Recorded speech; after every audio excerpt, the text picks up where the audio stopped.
G'day YouTube, Warbles on a lot here. At the moment I'm doing what they call a tenderness test, where I've measured fairly precisely the amount of current I've pulled out of the batteries, and I pulled it out at either 12 amps while I was idling in 2-second bursts of idle, or I pulled it out at 22.5 to 23.5 amps while cutting wood. And I cut up one length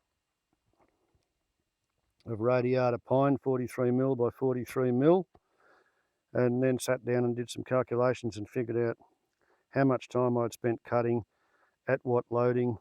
I used the throttle lock so that the saw was either full throttle no load, which is 12 amps, or full throttle full load, which is 22.5 to 23.5 amps. So yeah, I got a fairly clear idea of how much power I sucked out. 1.7875 amp hours to cut 15 slices, and 1.849714 amp hours to cut 17 slices, giving me a total drain of 3.6372148 amp hours. So at midday I began charging, trying to keep the charge rate as close to 3.6 as I could, with the battery on 5-minutely observations. We are coming up to 1 hour after going on, and we're showing 14.52.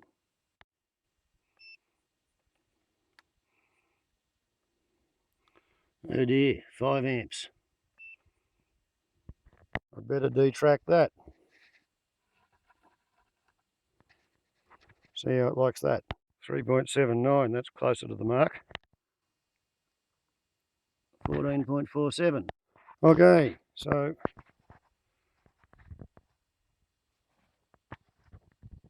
where is that bloody thing? 14.44 volts, 3.63 amps.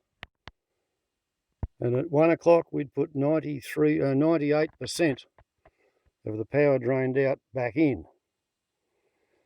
And curiously, the battery voltage is actually going down at the moment. So what I'm going to do is leave the panel where it is and let it just deliver a rat tail profile charge of its own accord, and see where we get to with tomorrow morning's resting voltage, because this morning it was 12.83 volts and yesterday morning it was 12.82 volts, and this was at 9:30 rather than at 9 o'clock. So yesterday, pretty sure I did a bit of good. Don't know whether today I did any good at all.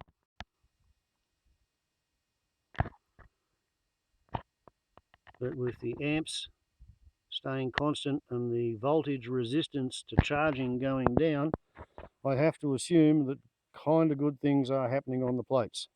Now, why did I call this a tenderness test? Well, you see, that would be because if it was a brand new battery, undamaged, and you take 3.63 amp hours out, you let it sit for an hour, and then you charge it at 3.63 amps, you should be able to get 90% of the drained current back into the battery before it reaches 13.5 volts. After that, the current or the voltage starts to rise, and you have to reduce the charging current. Whereas in this case, I reached 13.5 volts.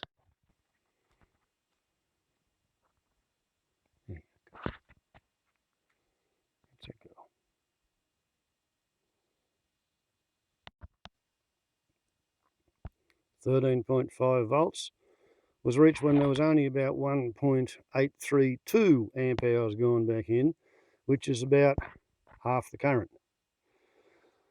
Which indicates that on the tenderness test, calculated via the battery's resistance to charging, they're 40% damaged, which was what they were indicating according to their resting voltage 2 weeks ago when I first accepted the bloody things without putting a multimeter on them. Damn. See that? That's the shadow of a man kicking himself up the arse at every step that he takes for failing to put a multimeter on them. Anyway, at that point they were showing 40% and 42% self-discharged and sulphated, and according to the tenderness test, they're pinging 13.5 volts when they've only taken 50% of the current drained out of them. So at the same rate, the same hourly rate, you know, like the 3.6 amps were pulled out, charging at 3.6 amps should be able to get 90% of your 3.6 amps back in, and I could only get 1.8 amps back in. So yeah, every which way I measure these things, they are between, well, the tenderness test is the most meaningful because that goes to your energy storage efficiency. It means it doesn't really matter how big your panel is, because the battery is going to hit its voltage limitations, and the battery's solar regulator, i.e. me, is going to reduce the current in order to keep the voltage below what you'd call the limits of the unacceptable. And that means that it takes longer to finish recharging the battery because it's too tender to take the current in a big bolus dose. And that means that you need to have more hours of clear blue sky every day in order to replace the current you've used the previous night. And here's the thing, I paid $250 each for 225 amp hour rated capacity batteries, and if they're 40% sulphated, 225 divided by 10 equals multiplied by 6 equals, it's a 135 amp hour battery. 135 amp hours. So I really should have only been charged $150 each for them, because their storage capacity is down by 40%. Their storage efficiency is down by at least 20%. So instead of 95% storage efficiency, you're looking at 75% storage efficiency. And I reckon it amounts to consumer fraud.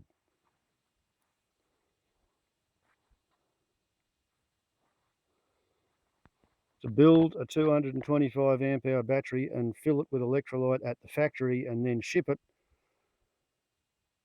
and allow it to self-discharge and sulphate and degrade and be permanently damaged by the randomness of the logistical supply pipeline. I'm sure under normal circumstances these batteries probably only take a month to get to the customer, in which case they're degraded by about 22.5%, and if you work really hard at it you can get them to come back up to being sort of 90% as good as they were originally. And most people are not nearly obsessive enough to actually run the tests and notice any of this, which is a bit sad. 3 amps, 14.35 volts. So it's been put to me that I should just accept them anyway and stick them into the pyramid, because the amount of current that they will store and produce back for me compared to how much petrol I would have to burn in a generator in order to use that same amount of current, the batteries are still a bargain. And well, The fact is, my generator uses 1/3 to 1/2 a litre per hour. And if you were using the generator, a 2.5 kVA generator, to produce 30 watts worth of power to run one light and one radio, you'd be considered bloody mad. So that's a bit of an unfair comparison. And the critical factor is, according to the law of batteries, thou shalt never put new batteries with old batteries or damaged batteries with undamaged batteries, because what happens is, if you try to do that, the batteries which have been damaged will spend all night sucking power from your new batteries or your undamaged batteries. So assuming that these are only 10 or 20% damaged, if I connect them up in a bank of 3 12-volt batteries in parallel, it'll take about 2 or 3 months, and these batteries will be just as bad as those ones over there. Now, I accept the fact that I'm probably not going to convince the company to ship me 6 brand new batteries dry with the electrolyte in bottles beside them, because they don't know how to do that anymore. They've been pulling this trick for 20 years. All the logistical infrastructure to supply dry batteries is apparently no longer in existence. What I do want is another 2 batteries that are no more damaged than these ones, because these ones will probably last 16 years, used properly, looked after properly, not being abused, whereas these ones are only going to last 12 years. And if I hook these ones into a grid of 3 12-volt batteries, so each 12-volt battery is in parallel, then the whole lot will be dead in 12 years, because these are permanently damaged. So that's probably enough videos on this topic until I get something that's worth saying that's actually new, because I think I've explainificated every aspect of it every which flaming way. If I'm forced to keep these things, well, the next steps are to get a big plastic dish and pour the electrolyte out into the dish, and then hose out the cells, and then wash them with distilled water, and then fill them with distilled water, and then charge the distilled water, and try and use the osmotic effect of the water on one side of the plate with the plaque on it to blast the plaques off the plates. But you've got to be careful about temperature rise and exothermic reactions. That's fraught with difficulties. And then you get to pour the electrolyte back in after you've emptied them of the water. And of course, I don't think I can get any electrolyte to replace however much electrolyte gets lost in the process, and I don't like stuffing around with acid that way. There are 2 other solutions. One is to get a machine that micro-pulsates the charge going in to try and electrically shock the plaques off. And another is to get a commercial preparation by the inox company called it's cadmium sulphate. And you stick that in there and you try to chemically work away at the plaques. But essentially, there is nothing you can do to reverse the process of sulfation damage to a battery plaque. There's a lot of things people say you can try to do, but in my experience, other than carefully charging and discharging and monitoring your current flow in and out so that you can assess what's actually going on, what the battery's functional storage capacity is, what the battery's functional energy storage efficiency is, you basically fall prey to placebo effect. And because you bought this stuff and it's got a lovely pamphlet and you paid money for it and it says it's going to make your batteries better, you pour it in, and then you're really gentle with the batteries because you don't want it to look bad. You don't want to think you're an idiot. So you convince yourself that adding cadmium sulphate's going to work.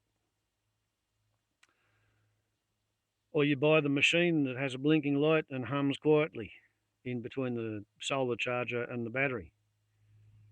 And once again, you're really gentle with the batteries, because you don't want to think that you're the sort of idiot who bought a machine that hums quietly and blinks its lights at you. That's why they're called idiot lights. The big problem is that the battery manufacturers are not interested in supplying a product that's in perfect condition and will last for 20 years if looked after correctly. What they're interested in is supplying a product that will break down sometime after the expiration of the warranty period, and that's why a battery that in a stationary location, I understand that, in a stationary location, looked after properly, operated on a 10% charge-discharge cycle, should last 20 years. They sell it for use in forklifts and golf carts and scissors, jacks and stuff like that as an industrial battery. So it is expected to move around and get jiggled and bumped and carried on, but it's only got a 12-month warranty.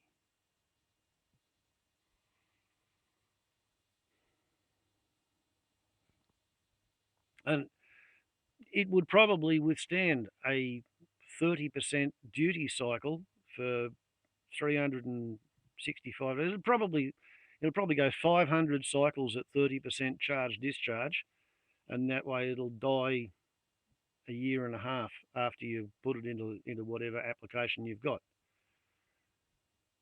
And the Beancounters are fairly happy because they can't afford to pay somebody to worry about batteries. I mean, this isn't World War II. You're not starting your Spitfire with a thing called a trolley accumulator, which is like a bloody kiddie cart covered with car batteries.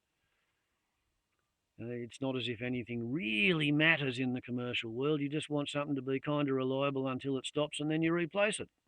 And if that's what it costs to replace it every year and a half, 2 years, you pay the money and get on with doing whatever job you're getting paid to do.